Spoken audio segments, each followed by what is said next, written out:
did see some folks say they were going to come on and they had a bunch of questions. One guy said he had a list, and I was kind of wondering. Heather had said that she saw it on Facebook but didn't see it on YouTube.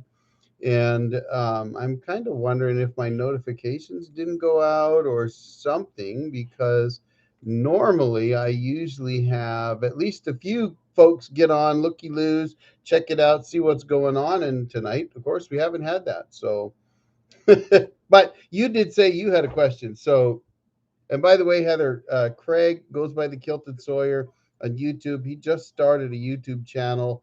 He's actually got two sawmills, an LT40 and an LT50. So, and by the way, Craig, if you've seen the video on my bar top and the coffee table, any of those videos, that was Heather's walnut tree. I dragged the mill all the way to Portland, actually Hillsboro, so about 240 miles, and milled up that in her driveway in the middle of Hillsboro. And she's still waiting on a table and a bench that's going to come out of that one of these days. Mm. I want to know where, gosh, usually Desert Hobo's on, and Arrowhead Woodsman, he's usually on. Those are the guys that usually ask me what bourbon I've got in the glass. And by the way, Heather, if you haven't tried, or no, you did, you brought it. Yeah, yeah. So Craig, by the way, Heather, my sister, is my booze hookup. So because she lives in Oregon, so usually I get her to pick up the good stuff for me, and she picked up the old Forester Statesman. So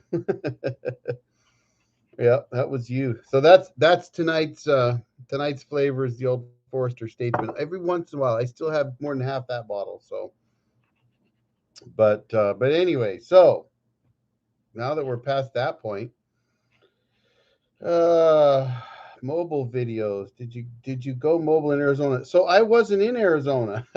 You missed that part. Um so um the thing about Arizona was only that Flagstaff, Arizona was actually named after a ponderosa pine that they turned into a flagstaff. And that was just really a reference to the straight, tall ponderosas we have out here on the West Coast. That was all. So I have been to Arizona, but I haven't dragged the sawmill down there. That sawmilling job was up near Lincoln City, which is about 150 miles north of here. So you're the second person, though, that thought I had milled in Arizona. In fact, one of my subscribers called me about a few days ago. I was at work, and he called me because he just put a deposit down on an LT50, but was thinking of getting an LT40 or vice versa. And he's got an LT15, and he was asking for my opinion on which one I would get if I were, if I would had the choice to make that choice again, to do exactly what I do today. So if I'm, what would I get as a mill to run remote sawing in remote locations today? LT40 super wide or the LT50 wide? And it's kind of funny because I told him LT45. And nobody's heard of an LT45, right? Unless you're a forestry forum member, then you might have heard about an LT45 only in reference between a guy on Forestry Forum that goes by Crossroads, who, by the way, is on Facebook, Kevin Bales. Michael Weller's on Facebook. He may also have been in that conversation. He's also on Forestry Forum. If you're a Sawyer and you're hearing this, well, then, there's a message there. But we were joking that if Woodmiser would take an LT40 super hydraulic and put the chain turner from the LT50 onto the LT40, call it an LT45, and we would want that mill. Basically, I want my side supports that are the lever style, because I can use a magic hook to drag a log down the deck, right? And you can run the log either away from the head or towards it with your side supports when they raise or lower like that. The straight up and down side supports of the LT50 don't allow you to do that. So there you go. But Heather, next milling job, I did see your question. Hey, Jerry, nice to see you. And are you the one that said you had a bunch of questions? If you did, drop them down here. Let me know what they are.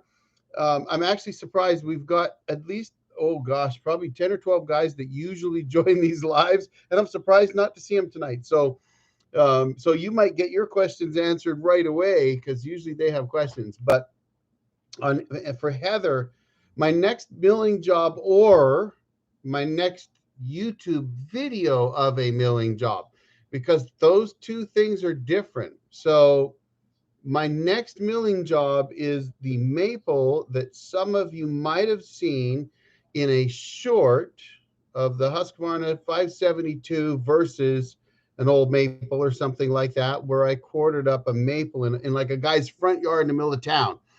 That is the next job. I've still got to get back and finish milling that maple. So when I quartered it, it was right at the beginning of winter. And literally right after getting it quartered up, two things happened. One, my hydraulics started to give me more trouble on the mill, and I decided that's it. I got to fix the hydraulics. And two, winter hit, and it hit hard this year. And so we said, okay, I'm going to fix the mill, and we're going to wait till the spring and the weather gets better, which by the way, spring is almost now. So, once the weather warms up a little bit, we got a little better weather and I fixed the mill, then I'm going to do that job. If, on the other hand, you're asking about what is the next job for YouTube, because this one's wrapped up almost. I've got one more video, about a 9-minute video coming out soon, Tuesday, I think. And that'll wrap up the job that I'm currently on that you're seeing on YouTube today. The next one after that is Prescott. Now, not Prescott, Arizona, but Prescott, Washington, which is about 50 miles away. And there's going to be black locust, black walnut, and maple, and a monster maple that spanned 56 inches across. And yes, I milled that on an LT40 hydraulic, non-wide head. But I did use a chainsaw to quarter it first. So there you go. All right. And let's see. So Jerry, I think you started. Let's see. Wait, I see an answer. Kilted Sawyer, you could on the 50 if all four backstops are hydraulic. You could move a log. Is that what you mean? Um, how do you tell what degree a blade is, and which do you recommend for fir, pine, and cedar? Okay, that's an easy one. So if you go back on my channel, look for, maybe do a search for ReSharp, or if you message me on Facebook, I will send you a link. And just for curiosity's sake, for you. But I have a gauge that Wood-Mizer sells. They sell newer ones today. Mine's a little bit older, but it has each tooth profile on the gauge from when I bought it. Now that one does not have the 739 profile, and it of course doesn't have any profiles created after that. But it has the 4s, the 7s, the 9s, the 10s, and I think a 13. And so that gauge, and you can see in that video that I can send you a link to, it actually allows you just set the gauge on the band and it will tell you what the degree of that band is. And I've got 4s, 7s, 739s, 747s, 9s, and 10s. So it helps to have a gauge to tell you which one you're looking at. Now I do try to box and send those into ReSharp like for like. So if I can, I'm going to send 15 10s in or 15 7s, right? Now, to answer the second half of your question, what do I prefer for pine, fir, and cedar? I will tell you that you cannot go wrong with a 7-degree profile, any of them. If you've got an LT40 or LT35, even with the 25 horse head, the 739 is a good band. Nothing wrong with that band at all. But any 7-degree profile is going to be, you're going to like that better than 10s, guaranteed. I'm getting rid of my 10s. So if you wonder how truthful I'm being about whether or not I run 7s, I'm getting rid of my 10s. The only 10s I'm going to hold on to when these ones wear out is the bimetal 10-degree bands, because that's, at least the last I checked, that's all Wood-Mizer made in bimetal. And those are for big knots, burned wood, resawn old timber, something like that. Otherwise, I don't want 10-degree bands. Don't need them, don't want them. They're like the Swiss Army knife band. They'll cut them all, but they're not going to be the best to cut them all. So sevens, absolutely faster, smoother, better than 10-degree bands, in my opinion. But fours, 4-degree bands, are better for the wide cuts. You start getting wider, and even with the sevens, you're going to find on a bandsaw, even at 3,000 psi, that band can rise a little bit in the middle. So if you're cutting, 27 inches across, at the center of that, you might be a 16th of an inch high. You put a 4-degree band on that's sharp, it'll be flat. It has every time for me. I've been impressed. They cut flatter. They cut a little slower and they wear out faster, but they will cut flatter on the wide cuts. So I use fours on the wide cuts whenever possible, sevens, everything else. So there you go. There's your answer. All right. Do I run? Let me back up. You guys are going really fast. So thank you. I love it, by the way. But let's see. The next one. Do you run 4-degree double hards for your hardwoods? Yes and no. I run sevens unless they're wide. The wider I go, the more I push towards the 4-degree up. And I use only double hards. The only non-double hard bands that I have are the bimetals. So I run 10-degree bimetals for burned wood, big ponderosa pine knots. A big pine knot is like a rock. They're insanely hard. So I will run the bimetals on those. They cut really well. By the way, it was a viewer. That wasn't me. It was one of my subscribers that asked me to try that and to see what difference it would make. And he was right. It was better. I was impressed. They cut flat. Now the 747s that I have today, they also cut flat. So toss up between the two so far. But if I'm cutting burned wood, I'm cutting big knots, I'm cutting old beams, I'm going to use 10-degree bimetal bands for those. They just do better. I've seen 10-degree bimetal bands cut through nails and keep on going. You don't see that with double hards. And Craig, you got just about we got about the same amount of hours on our mills. So you've cut some nails. Those double hards don't do well after one nail. Bimetals, I've seen a bimetal go through 3 nails, finish the cut, still be flat. Change it out, but it made it all the way through. Double hard 10-degree bands, hit a nail. I'm stopping 6-8 inches after that nail and cutting it out. So there you go to that one. So 4 degrees, yes, on hardwoods, but I will also use sevens. All right. Use your magic hook. Use your magic hook with the upright, with the LT50 straight up and down side supports. I'd have to see that. I mean, I guess it could work, but not the same way, I don't think. So I'd have to see that. 2 would still work like the 4. Oh, the centers. I get what you're saying. So for those that don't know what we're talking about, on the LT50, the outer 2 side supports raise straight up and down, same as on the 70. But on the LT35 and the LT40, they lift up this way. So if you've seen my video on magic hooks, you'll notice that I'll wrap a chain on. I'll run them down low. I'll wrap a chain on it, hook the chain on the end of the log, and then I'll stand them up, and they'll pull the log down. So center ones, if you could do it that way, Craig, I haven't seen it on an LT50, but if you could change those to be hydraulic and still, hey, yeah, that would work. Then I probably would do an LT50. All right. Heather, you're a great sister. Heather is a great sister. Okay.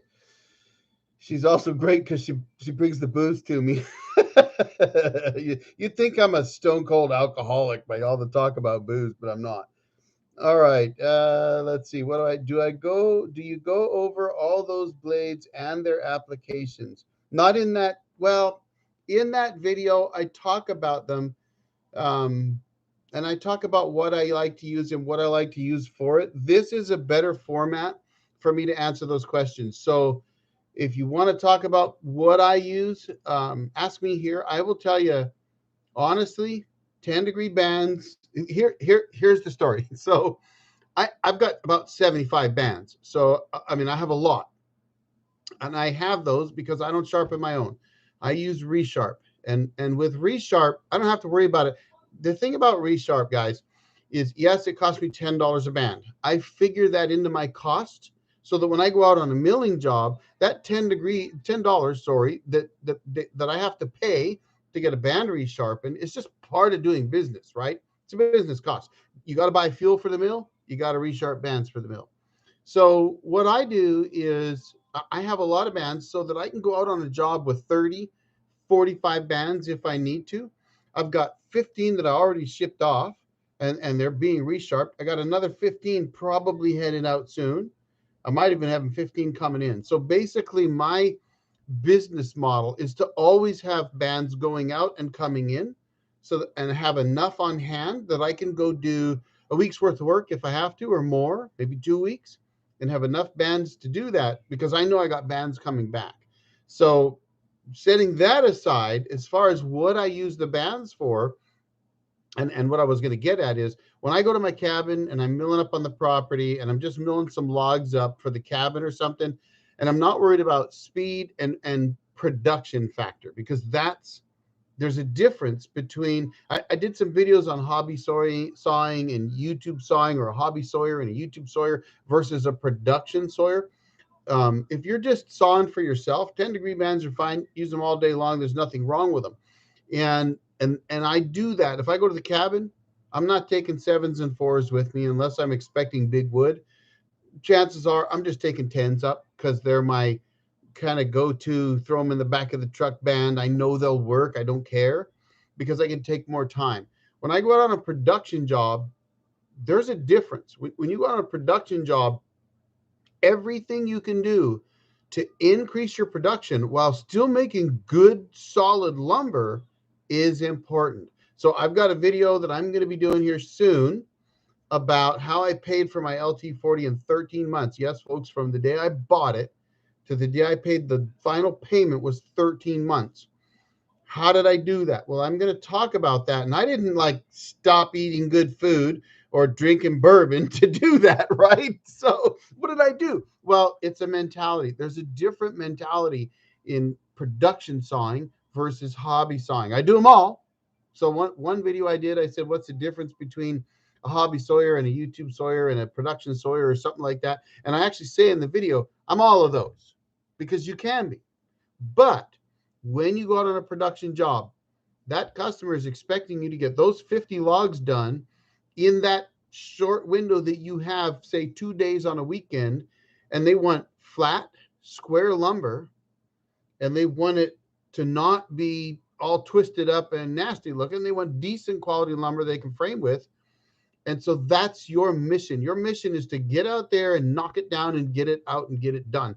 And the 10-degree bands are not as fast or smooth or flat as 7s and 4s. So I don't use them unless I have to. So 7s and 4s. Honestly, in my opinion, if I had to do it all over again and someone said you could only buy one band, what band would you buy? I'd tell them 7-degree bands. If they said you can have turbo 7s or 747s, which would you pick? Today, probably the turbos, the 739 profile. I like the 747s, but with my mill, understand there's a difference. With my mill, I eat the sawdust. And those 747s, they move a ton of sawdust. So are they great for that? Yeah. But on my mill, guess what? I'm eating the sawdust. So I'd rather have the 739. I'm eating less sawdust. The 747s might be a better profile.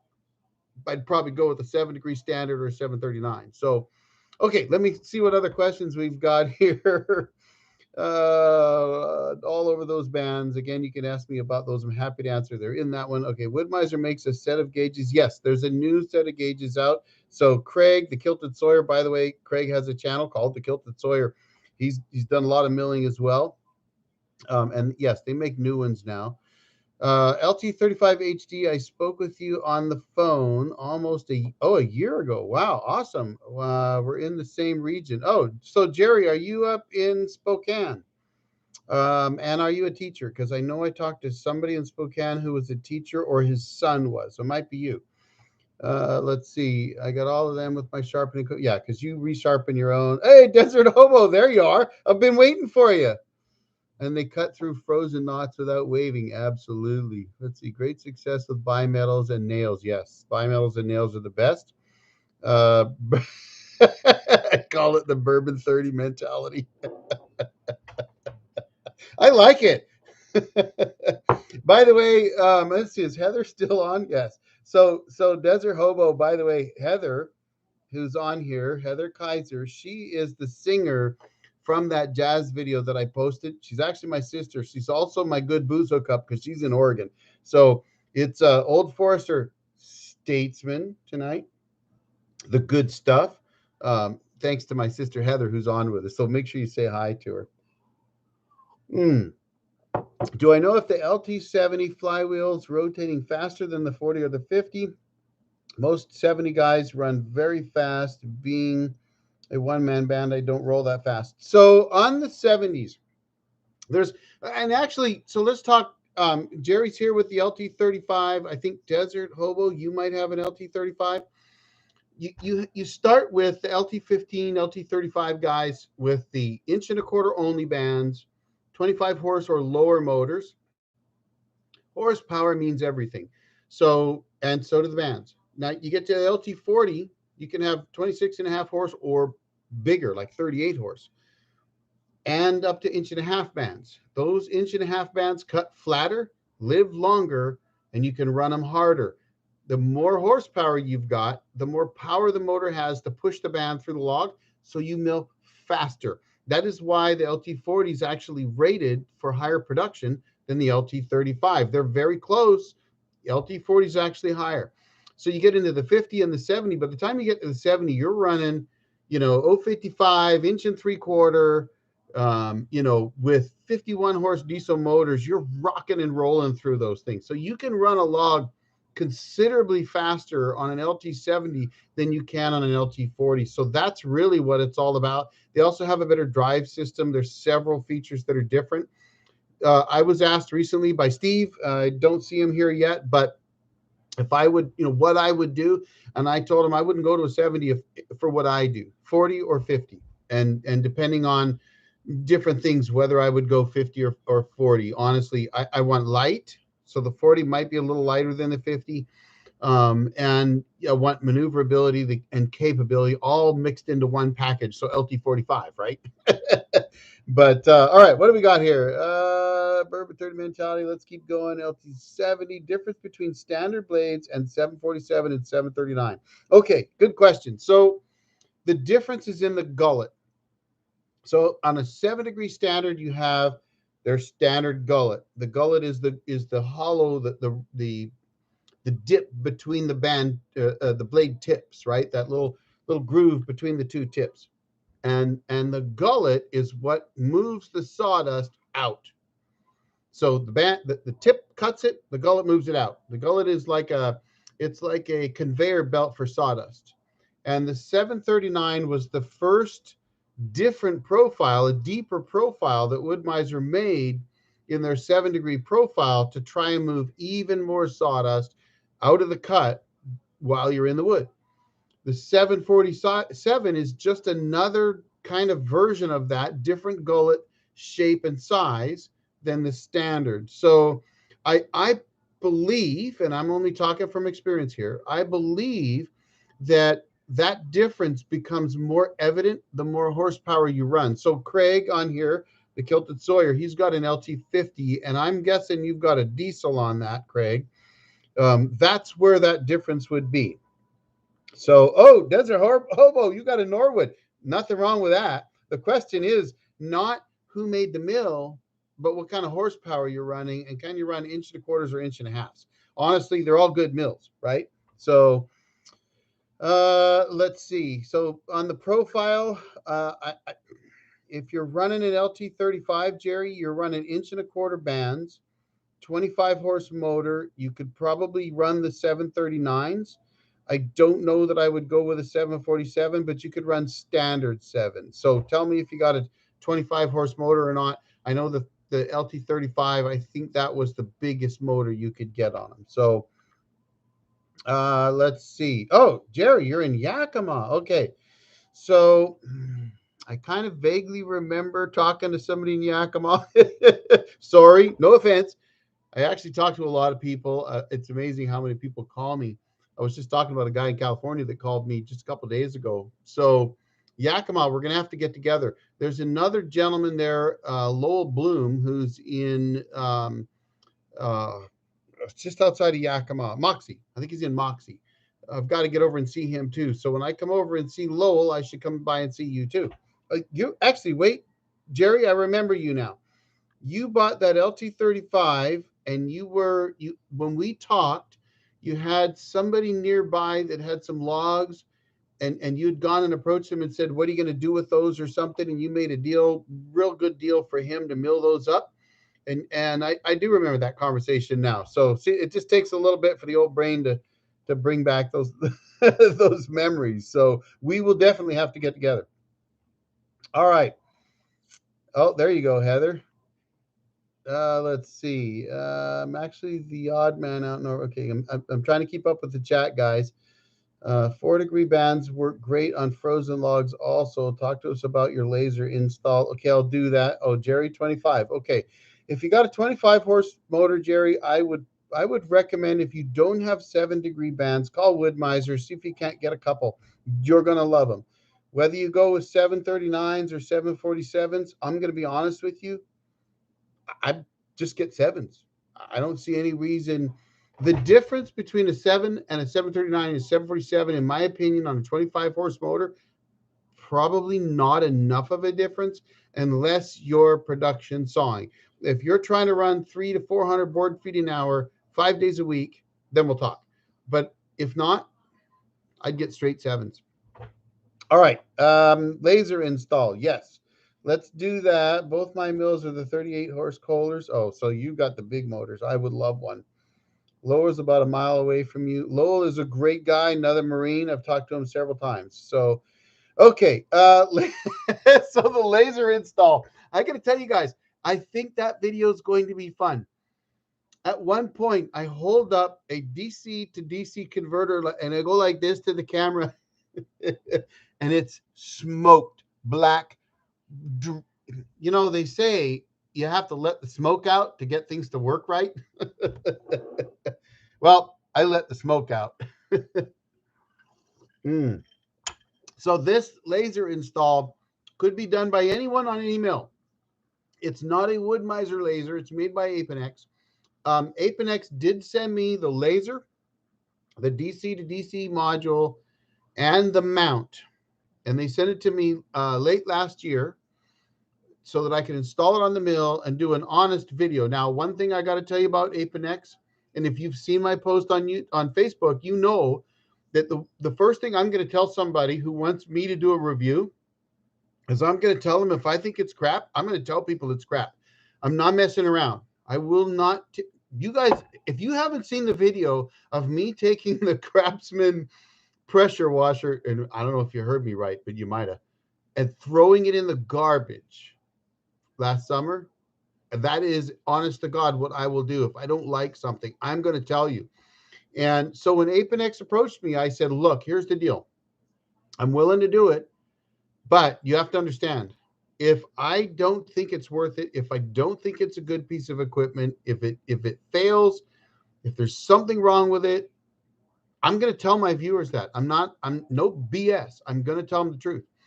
And so they said, that's fine with us. What's your address? We'll send it to you. Well, that impressed me right away because I thought, wow, okay. I mean, I've had a few companies already just not contact me back, right? Hey, we want you to do this review. Okay, it's going to be an honest review. Silence. So Apenex sent me the laser. I got it. But I needed to get the mount from Woodmiser, because one of the things about the Apenex setup is it's really designed for those guys with the dual rail mills more than anything, frankly. You could buy the laser, the mount, and the module that I got, or the battery power supply, either or. I wouldn't personally go with the battery power supply. Why? I could put a switch on my control, run it off the control, and away you go. And if you haven't seen that, all you got to do is go into the community tab on my YouTube page and you'll see it. I just installed the switch, boom, turn the laser on. So I was doing all that. I finally got all of the Woodmiser parts in, which I needed, and they were delayed, supply chain issues, right? And I was setting it all up, getting it all wired up, doing it all. I'm filming the whole thing for anybody with an LT 35 or 40, maybe 35. At least with a 40, I know they have actually put the wiring in the wiring harness for the laser. LT 35, I don't think so, but you can still do it.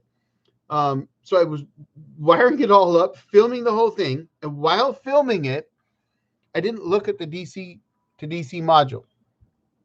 I went, oh look, there are red wires and black wires. I'm going to hook the red to the red and the black to the black. Logical, right? Makes sense. Don't do that. So the laser is a 3.3 volt laser, and you've got 12 and a half volts coming from the battery, right? And if you hook that DC to DC module backwards, you will send at least 12 volts to the laser, which is designed to run on 3. So Eric had to get new control modules and a new laser. But if you look on Facebook or you look on my YouTube community tab, you'll see the laser pictures of it right now. It's still in that initial R&D stage of just putting everything on there and making it work. And then once I'm done, I'll have it all cleaned up and it'll look a little better and it'll work a little better. So I still have to kind of adapt the Apenex mount to the Woodmiser mount and make it all work. So there you go on that. All right, here we go. 4-degree bands work great on frozen logs. They would actually work great on frozen logs, by the way. I mean, the initial frozen log band was the 9-degree band. That's the reason I have a couple of them. I personally didn't see a big difference between 10s and 9s. So with a 4, yeah, it would work better. That just moves in that direction, right? Both my mills are okay. I'm trying to keep up with you here. Red or green? It's green. Oh, yeah. Craig's already seen it. It's on Facebook. Woodmiser ones are red. Yeah. So I had read about the different laser colors, and I chose green for a reason. And I had read somewhere, and it could have been on a video by Sawing with Sandy. I can't remember now because he did one on the Apenex as well. But I had read somewhere that green is easier to see in brighter light conditions. That could be. So red is commonly used at night. And it's funny. I was in the military. You all know that, right? The old Jarhead. So red was used not because it's easier to see at night. Most people think that's why. No, it's because it doesn't hurt your night vision. Blue light is actually easier to see at night, but it hurts your night vision. So that's why the military uses red light at night. During the day, apparently green light is easier to see. And that's why Apenex recommended the green laser. And from what I had read, that's what I read. Now, I'm going to tell you, we're going to find out if in bright sun that green laser does any good. We're going to find out. If it doesn't, I'll let you know. So, all right, what else we got? I'm waiting for more questions. Jerry, I haven't heard any more questions from you, but yes, I do remember you now. And Lowell and I talked actually quite a bit about milling and mills, Woodmiser official and owners that would be answered if they would take the time to read their manuals. Well, yes. So the question, if you guys didn't see it in the chat, Kilted Sawyer basically just said, I see a lot of people asking questions about milling and mills in both the Woodmiser official and the Woodmiser owners forums. And Desert Hobo, I'll answer that. So here's the thing. I'm not a manual guy either. And Heather, who's probably still with us here, unless she's totally bored listening to all this sawmill talk, but I'm not a manual guy. I'm really not. I carry my manuals with me because I'm a technician and an engineer-minded kind of person. I've worked as both a technician and an engineer. And having the manual is important. You want torque specs, you want volumes, you want different things, measurements, that kind of stuff. But I'm a hands-on kind of guy. I like to get in there and break things and learn. But I will tell you that I do see a lot of those questions that I kind of agree with you on. in that there are a lot of people that go on the forums or on the groups in Facebook and places like that, and they ask questions that probably are in their manuals, but they just might not be somebody who can read those manuals and really kind of dig through them well. So I can appreciate that. I would say that from a YouTube perspective, that's one of the reasons I do what I do on YouTube. So if you kind of want to know, if there's and when I put out these lives, one of the things I say is I'll answer any questions. You got a question, you want to ask it? You want to ask what kind of car I drive? I'm going to ask the question or answer it. But I think that's part of this, and that's why I started doing these lives. I thought, what the heck? I can make videos and show you what I'm doing. I can, and I go out. If you haven't seen it, and I'm sure everybody here has, but there's folks that'll watch this later.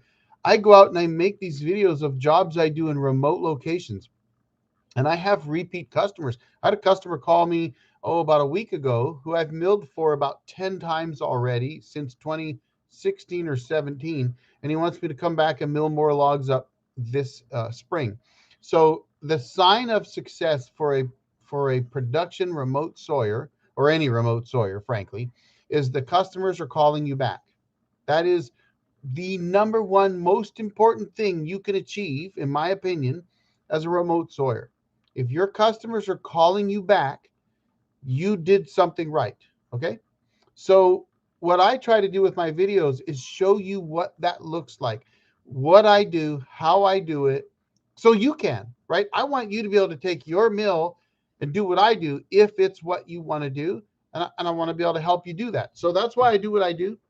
So if somebody wants to ask those questions, I encourage them to do it here. And unfortunately, there's only 4 of you on right now. So if anybody's watching this later, you should join my lives because I'm going to answer your questions.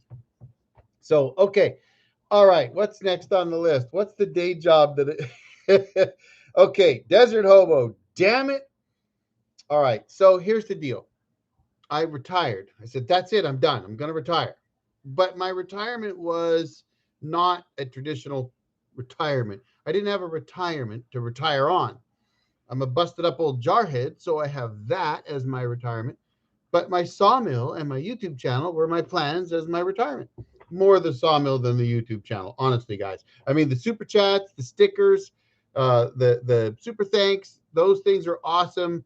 You know, Dean, he was on here before. I know Nathan's come in. There's been a few of you guys that have come in and given me super chats and thanks.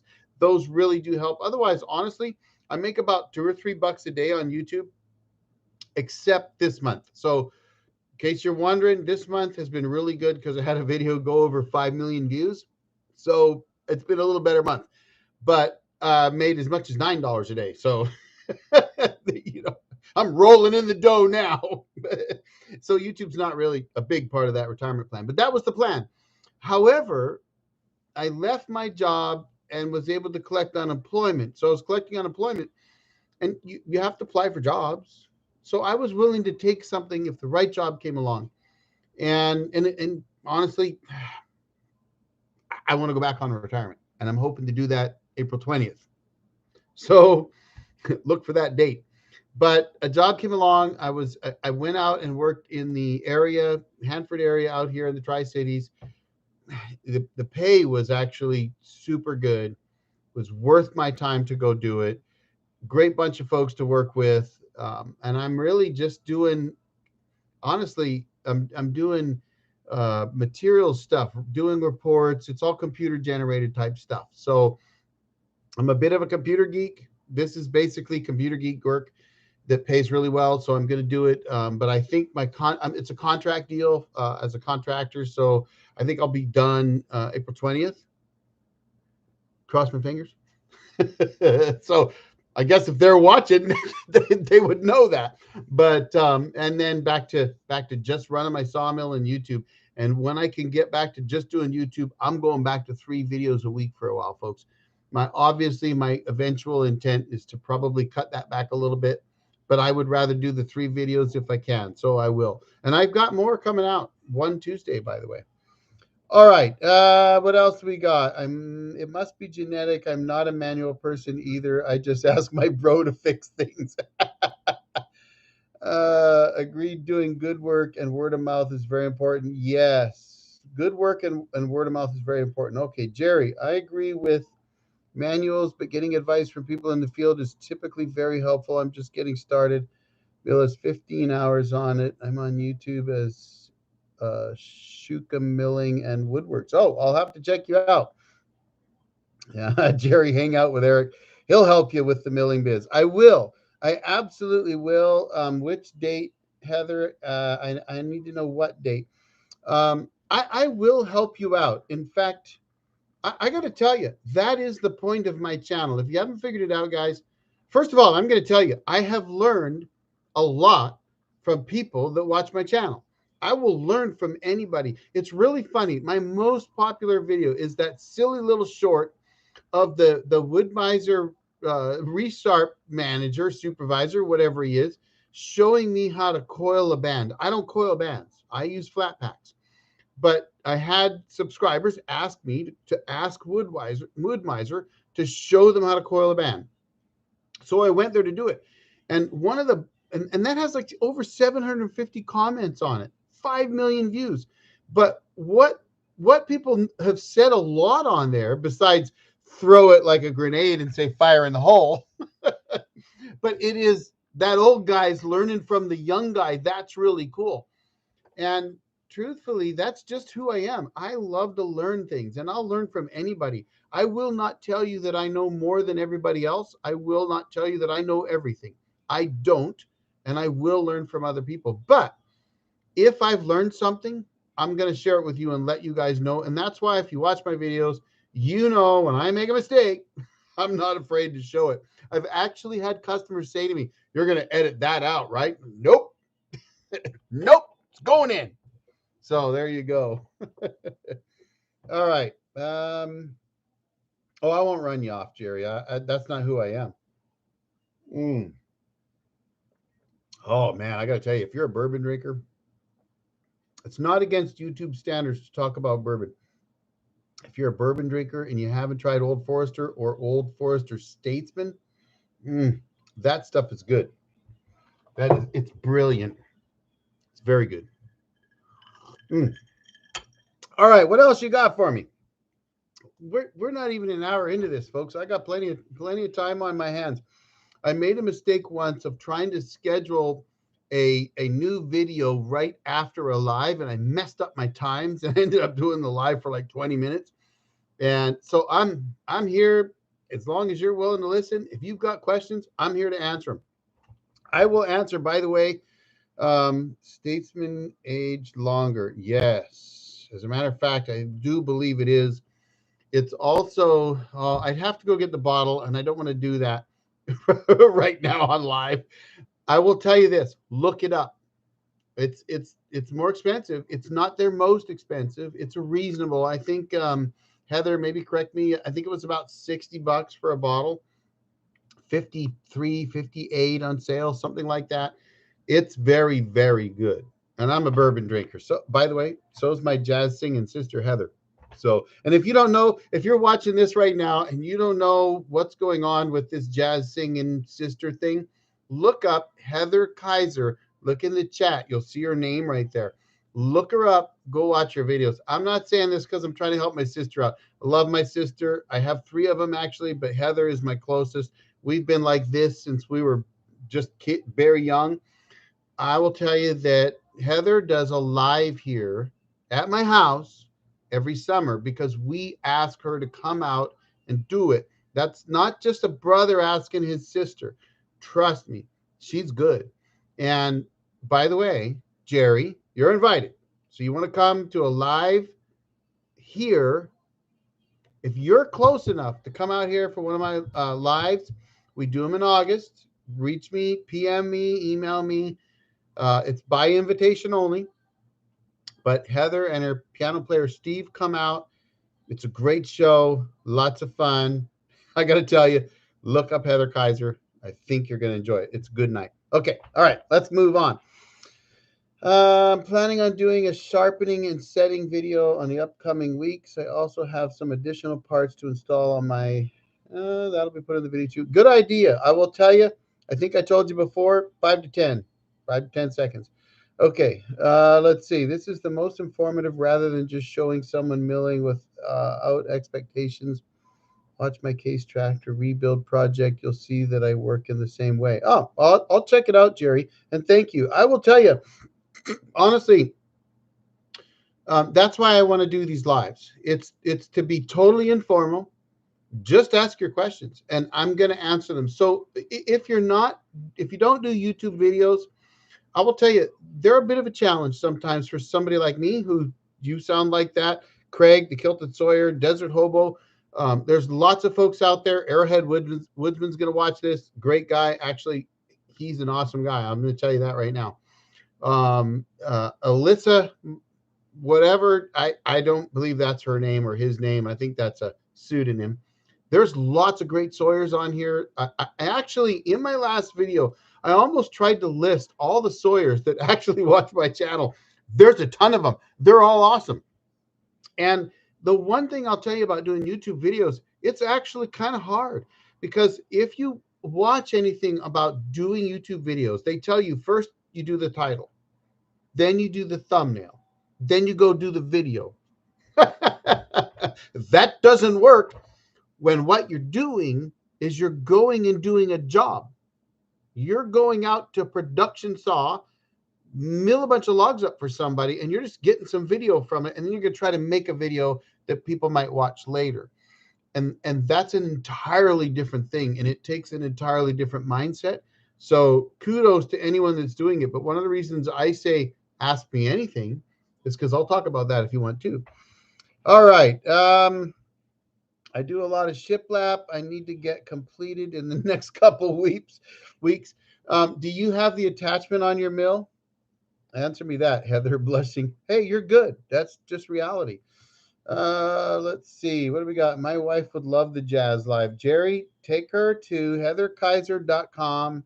Heather's right here, right now. You probably could click her name, maybe even. Let me see. Nope, but you could grab that name. You could search it. I'll tell you right now, if you go on my community page, scroll down a few posts about a week, maybe two ago, her latest CD. I think she's got 5 CDs out right now, or 4 plus one. She was also on with a bunch of other gals. But go down, scroll down on my community page or search her name. You'll find her. She's good. You'll really like that latest one. I got to tell you, she's on with us right now. So Heather, that was awesome. Oh, she's got to go. Good night, Heather. See ya. But check it out. You'll enjoy it. She's good. All right. Let's see. Hey, Arrowhead Woodsman. I've been talking about you all night. You finally show up. I've been talking behind your back, and I've been talking about bourbon. And not that bourbon, this bourbon, which is already gone. So there you go. Oh, my website is old and in the process of being updated. So just go to Heather Kaiser Topic, and you will hear all of my albums. There you go, folks. If you want to check her out, there you go. MP260, that's the Molder planer. Yes.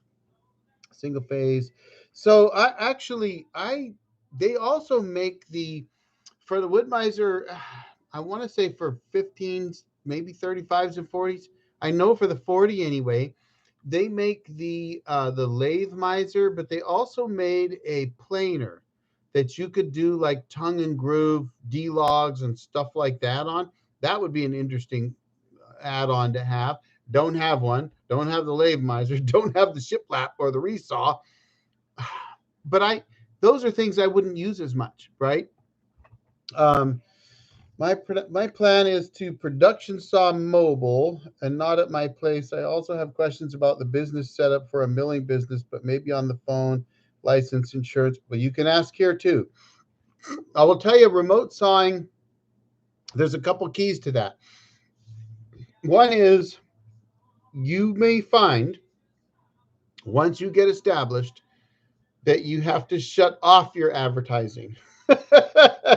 Craig, Arrowhead, Desert Hobo, chime in if you've had to do this. I've actually had to turn off advertising because I don't mill. So let's talk a little bit about milling. So I mill part-time. I'm not a full-time sawyer. I made my first board in 2010. Started on a bandsaw mill 2011. Started on the LT40 in 2016, February of 16. So seven years ago. And I started my mobile business in 16. Well, actually, I started it earlier, 13. So started my mobile business in 13, but didn't do a lot because it was on an LT10 on a trailer. And the boys grew up and left home. So I got the 40, went serious in 2016, and took every job I could get. And the first couple of years, busy, busy, busy, knocking out the weekends, and I advertised everywhere, mostly free advertising. And at this point today, where I'm at today, I could work dang near full time running my sawmill if I wanted to. I don't. I'm a busted up old jarhead.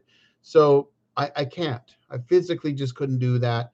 I try to run about 2 weekends a month if I can. You wouldn't know it by watching my channel because you see all these videos coming out and you're thinking, what the heck, right?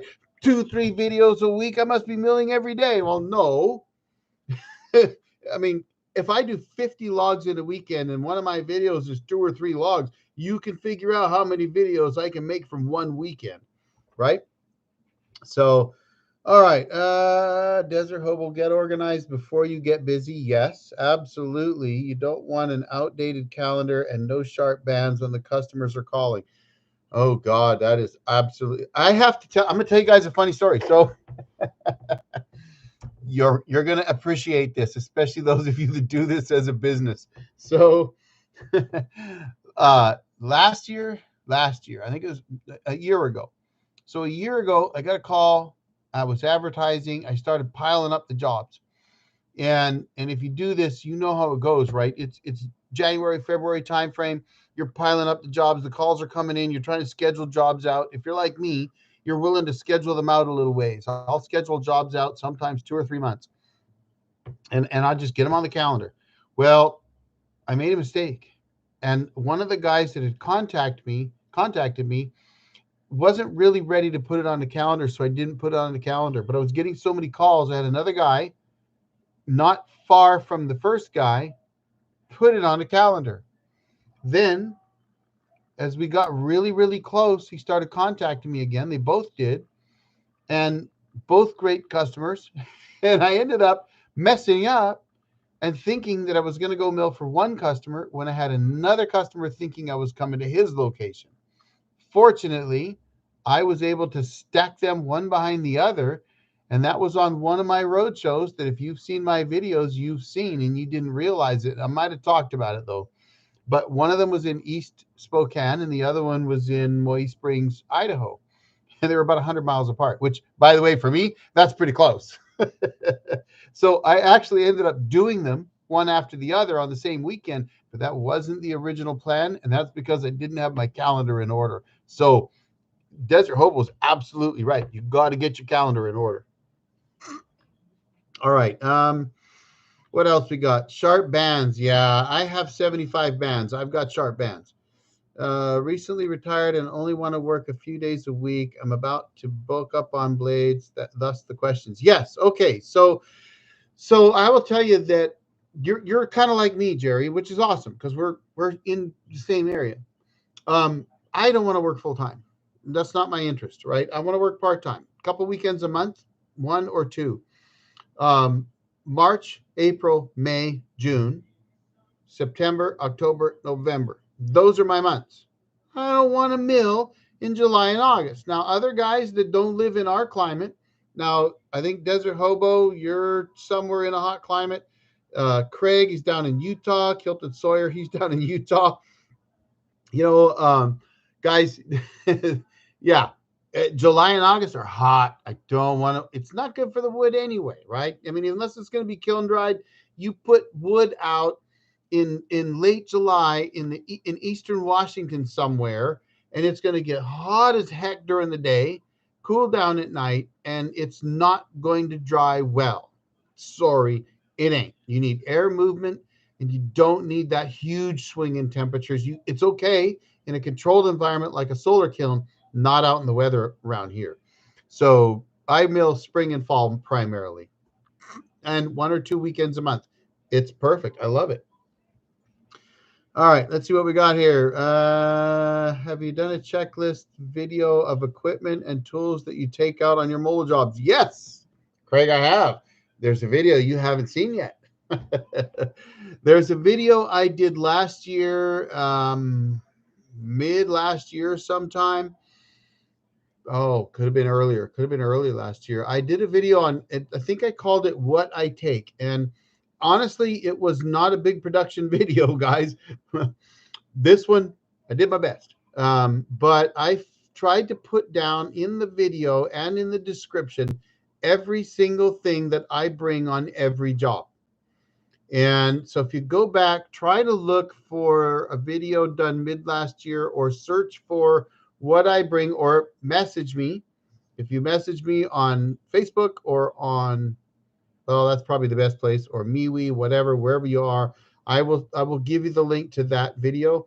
I covered everything I take on the job with me, and I put it in the description as well. I've had several people go through that, and they were like, "Wow, this is a really well put together list." And I'll tell you, I could still learn some things from my own list, but I will tell you this: when you go out on a job and you're 250 miles from home, you better have with you what you need. That's don't go and look, guys. I've been on those jobs and didn't have what I needed. That's how come I know you better have what you need. All right, let's see. Trying to catch up on my. Let's see. Who do you love? You mentioned somebody there, but I didn't see it. Kilted Soy. Yes, that's. Have you seen? Checked. I'm missing what something went on earlier in here.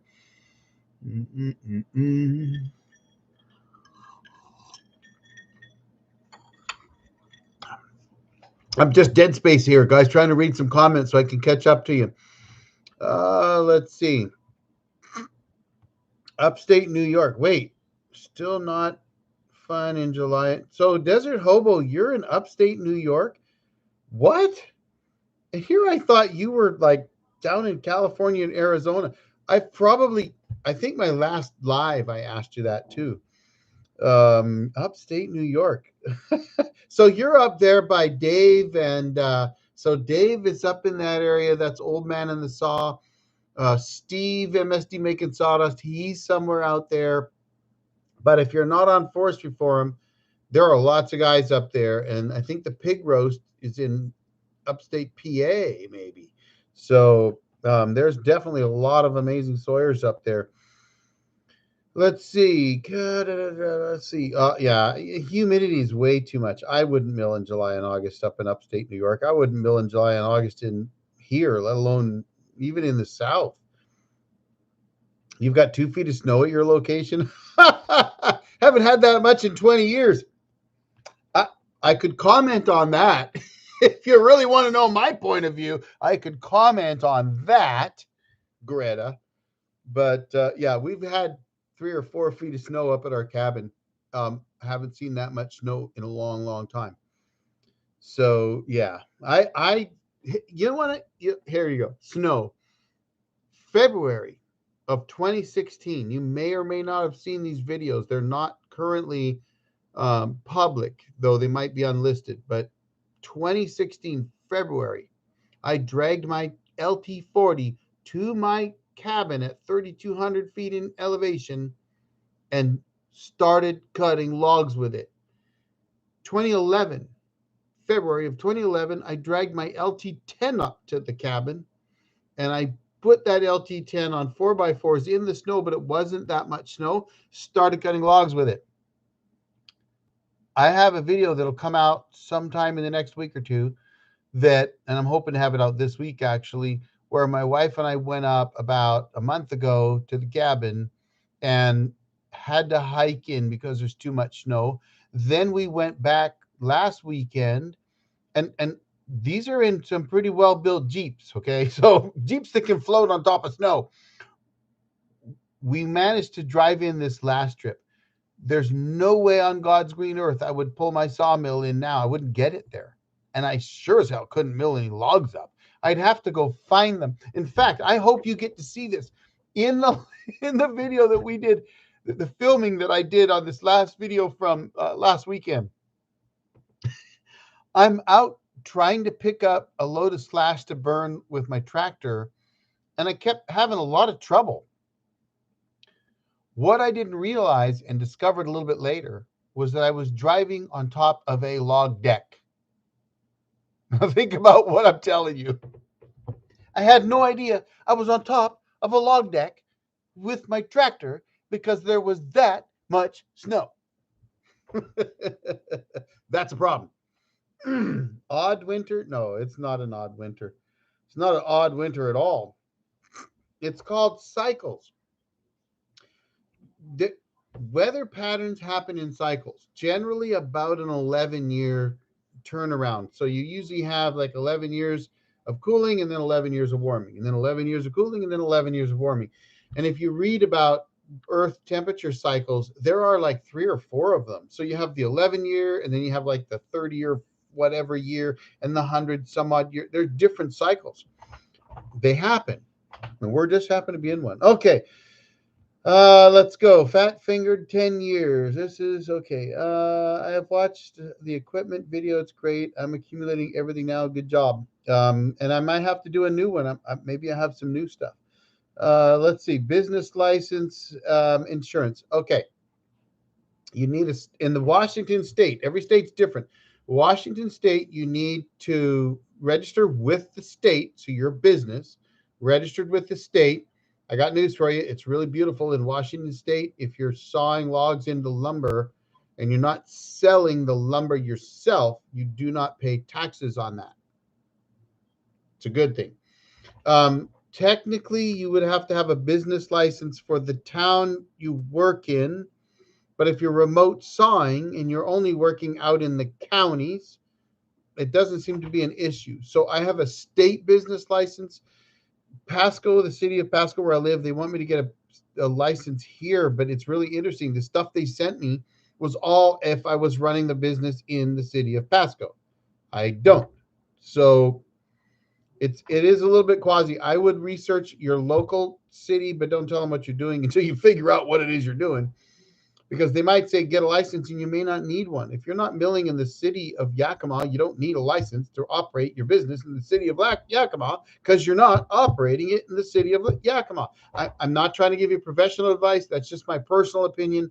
You'd have to ask for their opinion. But what I have found is in most cases, remote sawing like I do, you need a state business license, but you don't need a city business license because you're not milling in the city. All right. Insurances. Yes, you a lot of guys run insurance. I suggest that it's a good idea. I also put in my contract that if somebody harms themselves on the job site, it is their responsibility, not mine. So the key, and you can find that if you go to Manly Portable Milling, my contract's right there. So is my rate card. I'm not shy, guys. I'll share everything with you. I may up my rates, but it's all there today. You can go look at it. And the thing is if you write a contract with your customer, I write every customer's got a contract. And in that contract, you clearly state that you're the sawyer and you're there with your sawmill. That's your job. That's all you're doing for them. Their job is to do what they need to do, get the logs to you, off bear the lumber. And any injuries are their responsibility. And if you write it up in the contract, that's their responsibility. All right. 4 feet of snow in the woods here. Yeah, but you're like in Wisconsin, aren't you, Airhead Woodsman? You're way the hell up there in Wisconsin. I used to think it was, well, maybe you're Minnesota. You're Minnesota or Wisconsin. I always forget which one you're at. I used to think Montana, but I want to say Wisconsin. So, of course, you've got 4 feet of snow. All right. Thomas O'Brien at TC Sawmills, now located in Wisconsin. He has a band testing going on in the videos. Yeah, he's in Wisconsin. I saw that. He just built his new sawmill shed. I was watching some of his. I've seen some of his videos before, actually. I'm actually subscribed to him. Just got home from snowshoeing into your cabin today. Awesome. I carry snowshoes whenever I go to mine. in the winter anyway. Jerry, for tax and liability purposes, an LLC is certainly something to think about. Yeah, I actually talked to an accountant friend of mine. He said only under certain circumstances. He recommended, in my case, sole proprietorship. So that was from an accountant. That's the way I go. Did I get the laser to work? Yes, sir, I did. Look at actually on MeWe. You can see some pictures on MeWe as well as on my community tab here on YouTube. I did get the laser to work, and I will have some good information about that. Apenex has been great, but since I blew up everything that they had and I had to go out and buy new stuff, I found a DC to DC converter on YouTube that was considerably less expensive that is adjustable. And I was able to adjust the voltage to what I needed for the laser, turn the laser on and leave it on, and I didn't smoke it. So that's coming. All right. Let's see. What else do I got here? Did you get the laser to work? You sent me your contracts last year. Yes, Jerry, I did.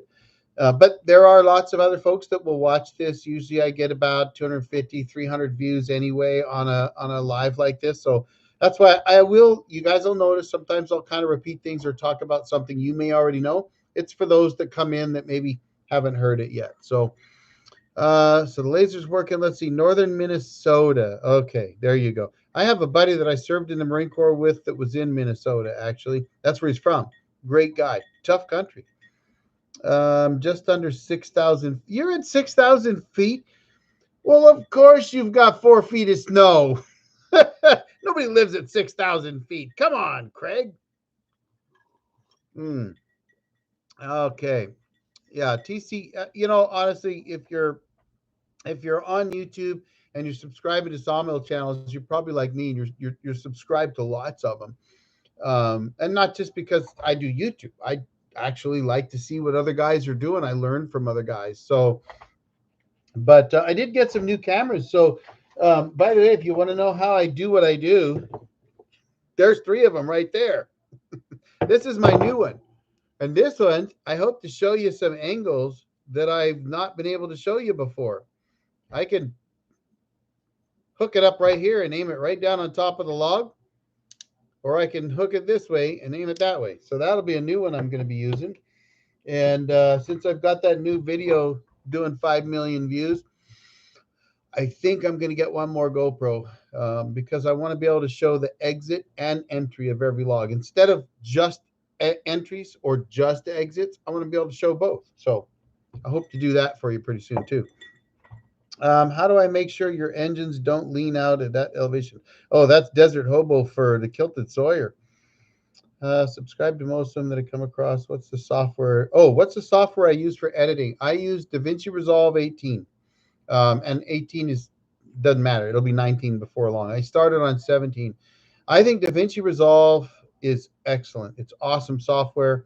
It's free, so that you can pay for it, but you can get the free version. I use the free version. Great software, awesome software, and I actually use this mic as for my voiceovers, and I can do it directly in DaVinci Resolve, so that's kind of nice. This mic, I've had some trouble with it, but it does work. It's called the Hyper X. I don't remember who made it. I got it on Amazon, but it works pretty well. I haven't graduated to editing yet. Editing takes a long time. I can take up to 12 hours to edit one video. I will tell you that after a while, you get pretty good, and you can edit a video probably in 4 to 8 hours, depending on the length. So I did a poll. Do you want videos 8 minutes or less, 12 minutes, 16 minutes, or greater, or whatever? The vast majority wanted 12, 16, or greater length videos. A 16-minute video is going to take you longer to edit than an 8 minute, right?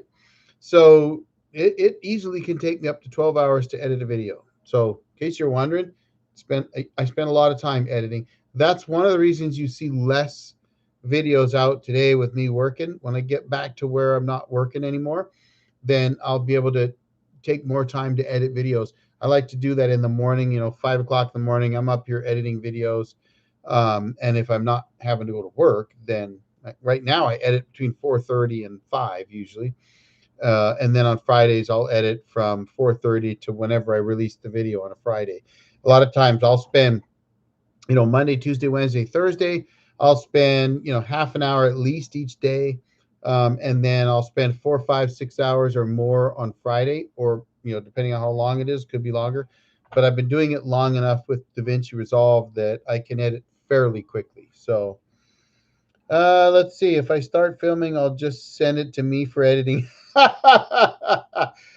No, I will tell you, I've often thought about, would it be worth paying somebody else to edit my videos? And I'll tell you the truth. I did some shorts. I tried it out on shorts. My shorts actually performed better than the shorts somebody else edited. So I've had people approach me about editing my long forms, but I'm gun shy to do that because they usually want a lot of money to edit, like $300 a video. Well, I'm making $2 or $3 a day on YouTube. Why would I spend $300 to have someone else edit a video that's going to make me $50?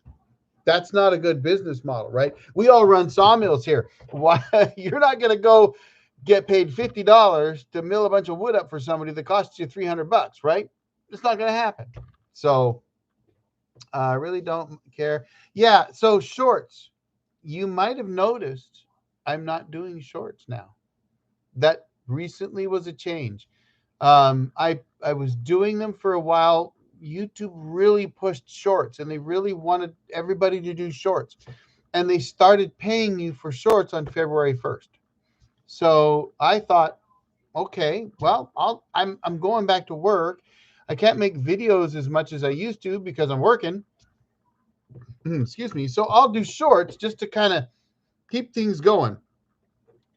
Well, I had one short take off, 5 million views. It's crazy. And that short is going to pay for another camera. So that's cool. I like that. But honestly, what's happened is my long form videos used to get 2 to 3,000 views easily within that first few days. Now they might get 400 or 500 views, at 600 maybe. And that's the YouTube algorithm says, oh, this person watched his shorts, then I'll only send them his shorts.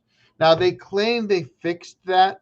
My personal experience has been, no, they haven't. And so if you make shorts, and if you're out there making YouTube videos and you fall into that trap like I did, and you make shorts, you'll get lots of subscribers. But those subscribers typically don't watch the long form videos. And you've got to decide, are you a shorts channel or a long form video channel? And this obviously is more about sawmills than about YouTube. But if you want to ask me YouTube questions, I'm happy to answer them. And I will tell you, I think I made one short last week. I won't be making more. Is it possible I may do 1 or 2 shorts in the future? Maybe, but not as a regular thing. I don't see that as being something I want to do because it's not. Come on, guys. You guys all run sawmills, right? You can't make a 15-second or 22-second video on milling anything up. I mean,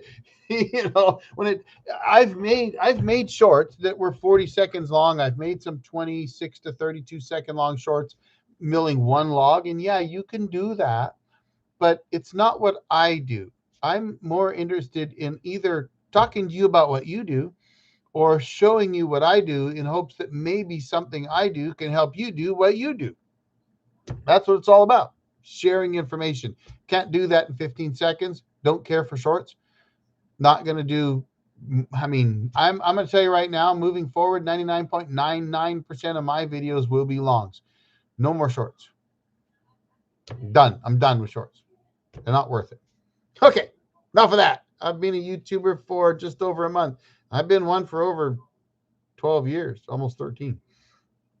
Not a shorts fan. Good. Shorts are supposed to be under 1 minute. Yes, shorts are under 1 minute. The problem is many studies have shown that people don't watch shorts longer than between 22 and 32 seconds. That's it. 22 to 32. You're done. Most of my shorts, though, one of the reasons I did them was because they're called a YouTube remix short. And a remix is where you have a long form video and you could take 15 seconds out of that video. Now you can actually take up to a minute and make a short. You can't edit it though.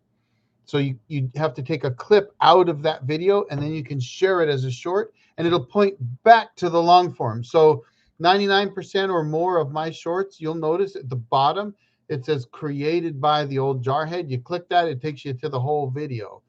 It was the idea that maybe that would work to get more people to watch the long form videos. It takes 3,200 shorts views to get one long form video view. I did the math. I'm a technician and an engineer. That's what I do. And so you need at least 3,200 views on a short to get one long form video view. And guess what? That long form video view, 30 seconds long. Not worth it. It doesn't make sense. So I've seen my videos that get 50% or better average view duration, which is important. So if you're doing videos on YouTube, you really want to get 70, 80% is the holy grail, but 30 to 50% is okay. You're not bad. If you can get around 50%, you're doing fine. I saw videos at 50% view duration or 60% view duration go down to 18% on shorts. So I'm done. Okay, let's see what else we got here. We're at an hour and a half, so I'm going to cut it off soon. Let's see what else we got. Shorts are great for bloopers, nail strikes. Yeah, that's about it. I've been on for almost a year, but it's primarily been about rebuilding the backhoe that I used for the mill. Just starting to add milling videos. Check it out. Okay. All right. Okay. Last question. Who's got the last one? Arrowhead. You got anything for me? Come on, bud. You came in late. I want to be able to give you the opportunity. Arrowhead Carpenter, Woodsman. I always want to call you the Arrowhead Carpenter. I don't know why. Arrowhead Woodsman. I don't even know his first name. I have to tell you that if there was anybody that I was going to make a moderator on my channel first, that's who it would be right there, guys. And if you're not on MeWe, you probably should be, but he and I are. If you want to have more just chats and bull crap, you want to talk to me or see some of my own personal views, other crazy stuff I do, you'll find that there. But so yes, Tom, Tom, that's a good name. One of my best buddies' name was Tom. When can I buy yoga pants? I actually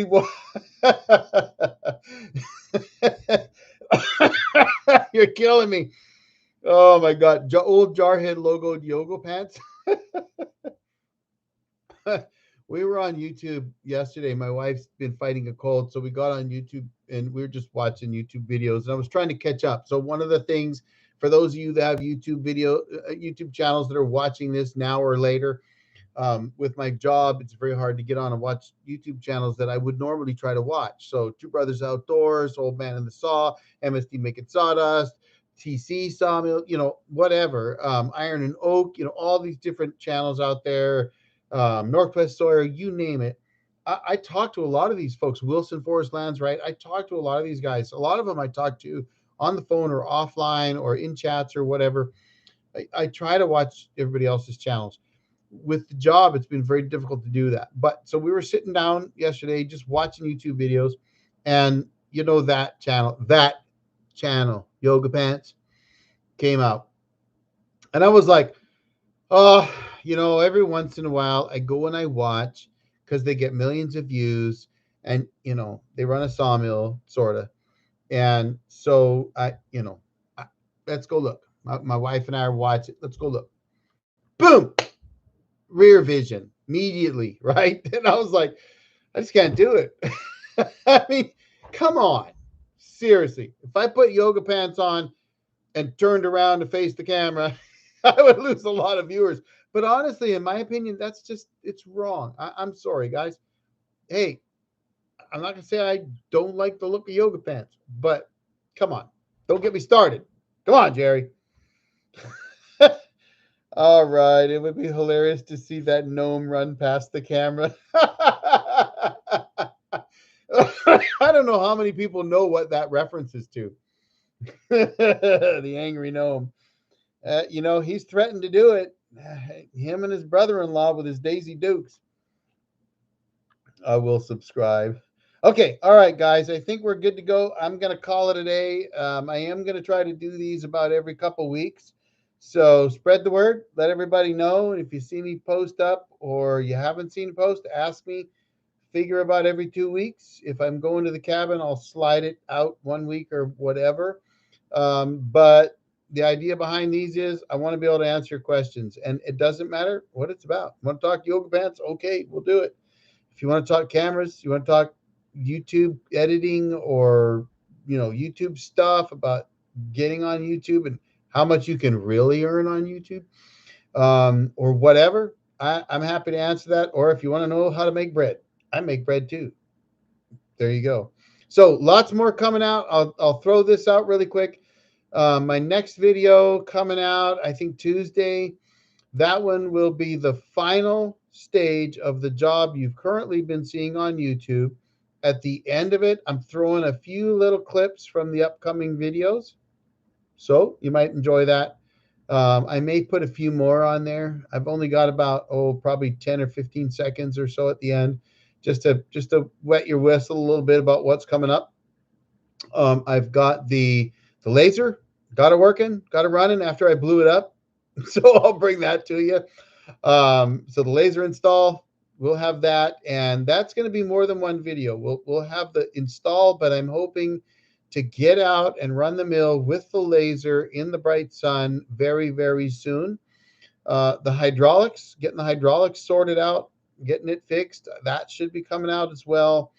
And then the black locust, black walnut, maple job in Prescott, that's coming out. So I've got lots of content coming out. It's not going to slow down. And with any bit of luck, I'll be unemployed again on April 20th. So here's hoping.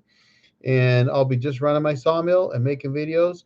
And if there's something you want to know, something you want to see, something you want to learn, or you want to see the gnome running around in his yoga pants, he wants to wear a borax speedo suit though, so I don't really think you want to watch that.